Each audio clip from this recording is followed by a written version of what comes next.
तुम्ही जर स्वामींचे भक्त असाल, स्वामींचे सेवेकरी असाल, स्वामींवर तुमचा संपूर्ण विश्वास असेल, तर गुरुपौर्णिमा तुमच्यासाठी विशेष असणार आहे. कारण जे खरे भक्त, जे खरे सेवेकरी असतात, ते गुरुपौर्णिमेची वाट वर्षभरापासून बघत असतात. आता आली आहे गुरुपौर्णिमा. 10 जुलै 2025 वार गुरुवारच्या दिवशी गुरुपौर्णिमेचा दिवस आहे. आणि गुरुपौर्णिमेच्या दिवशी भरपूर लोकं स्वामींचे दर्शन घेतात, केंद्रात जातात, मठात जातात, स्वामी सेवा करतात. आणि अनेको ठिकाणी अनेक कार्यक्रम आयोजित केलेले असतात. परंतु घरी राहून काय करायचे? तर घरी राहून तुम्ही सेवा करू शकतात, गुरुचरित्र पारायण करू शकतात. अनेको गोष्टी आपण घरी राहून सुद्धा करू शकतो.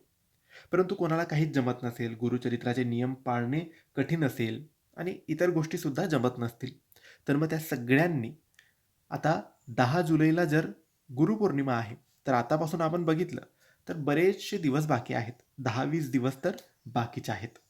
तर या 10-20 किंवा 10-15 किंवा फक्त 10 दिवसांमध्ये तुम्हाला जमेल तेवढ्या तुम्ही या 4 ओळी वाचायच्या आहेत. सकाळी वाचा, संध्याकाळी वाचा. 4 ओळी. सकाळ संध्याकाळ वाचायच्या आहेत देवघरासमोर बसून. कारण ह्या ओळी एवढ्या चमत्कारी आहे, एवढ्या शक्तिशाली आहेत, की तुम्ही दुसरं काही नाही केलं, तरी स्वामी गुरुदेव दत्त तुमच्या या सेवेने प्रसन्न होतील.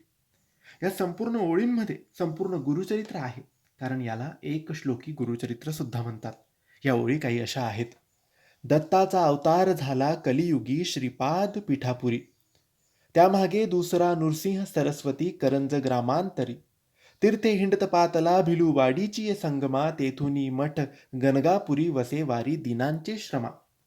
फक्त या 4 ओळी एक एक वेळेस तुम्हाला सकाळ संध्याकाळ बोलायच्या आहेत आणि गुरुपौर्णिमेपर्यंत बोला. तुमची भक्ती शक्तीच्या रूपात तुम्हाला परत मिळेल आणि तुमची सेवा स्वामींना नक्की प्रसन्न करेल. श्री स्वामी समर्थ.